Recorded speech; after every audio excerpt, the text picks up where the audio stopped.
This fall, prepare for an extraordinary event unlike any the world has ever seen.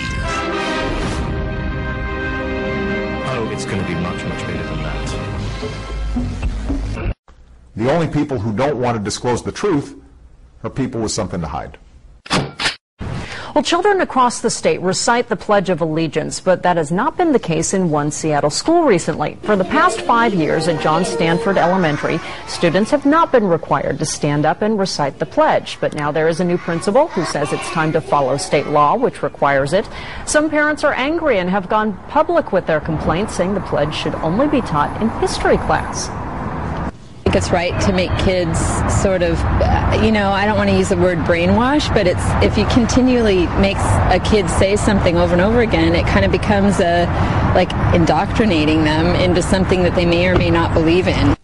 Well, the principal sent a letter to parents this week saying it's state law to recite the Pledge of Allegiance in the morning and at the opening of all school assemblies. She also told them students can opt out and stand or sit silently instead. I remember a teacher that I had. Now, I went through the 7th grade. I went to the 7th grade. I left home when I was 10 years old because I was hungry. And I used to, this is true. I work in the summer, I go to school in the winter. But I had this one teacher. He was the principal of the Harrison School in Vincennes, Indiana. To me, this was the greatest teacher, a real sage of my time, anyhow. He had such wisdom. And we were all reciting the Pledge of Allegiance one day. And he walked over, this little old teacher, Mr. Laswell was his name. Mr. Laswell, and he says, I've been listening to you boys and girls recite the Pledge of Allegiance all semester, and it seems as though it's becoming monotonous to you. If I may I recite it and try to explain to you the meaning of each word.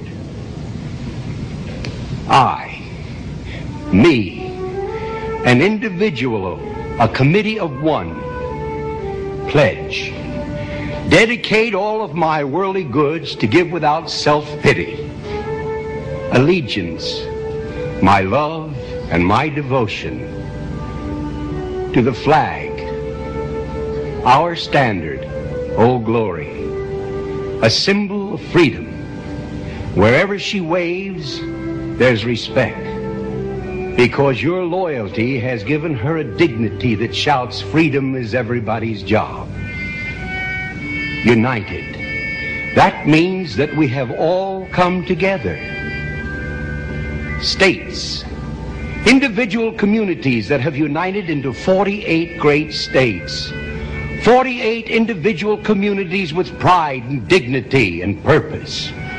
All divided with imaginary boundaries, yet united to a common purpose, and that's love for country.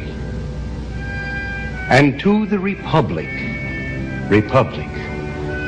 a state in which sovereign power is invested in representatives chosen by the people to govern. And government is the people, and it's from the people to the leaders, not from the leaders to the people, for which it stands. One nation, meaning so blessed by God, indivisible, incapable of being divided, with liberty, which is freedom, the right of power to live one's own life without threats, fear, or some sort of retaliation. And justice, the principle or qualities of dealing fairly with others. For all, which means, boys and girls, it's as much your country as it is mine. And now, boys and girls, let me hear you recite the Pledge of Allegiance. I pledge allegiance to the flag of the United States of America and to the republic for which it stands, one nation, indivisible, with liberty and justice for all. Since I was a small boy, 2 states have been added to our country, and 2 words have been added to the Pledge of Allegiance. under God. Wouldn't it be a pity if someone said that is a prayer and that would be eliminated from schools?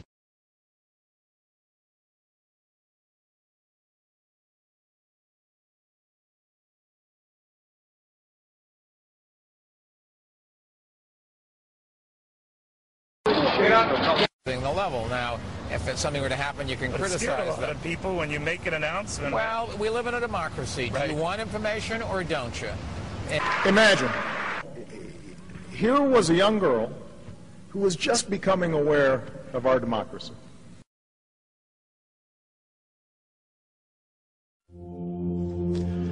When Benjamin Franklin exited the Constitutional Convention, he was asked by a woman, "Sir, what have you given us?"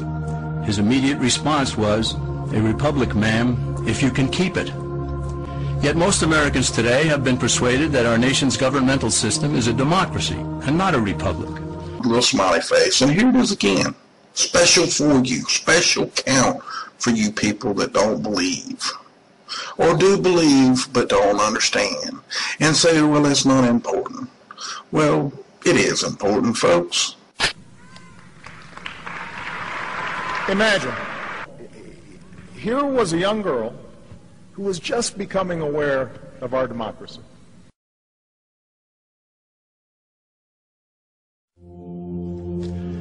When Benjamin Franklin exited the Constitutional Convention, he was asked by a woman, "Sir, what have you given us?"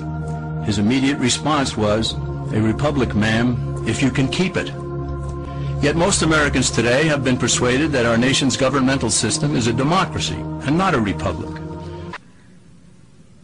I want to live up to her expectations. I want our democracy to be as good as Christina imagined it. The difference between these two is essential in understanding Americanism and the American system. Before we discuss political systems, however, it's helpful to address the confusion that has been spread about the political spectrum. Many have been led to believe that the political spectrum places groups such as communists on the far left, fascists or dictators on the far right, and political moderates or centrists in the middle. However, a more accurate political spectrum will show government having zero power on the far right to having 100% power on the far left.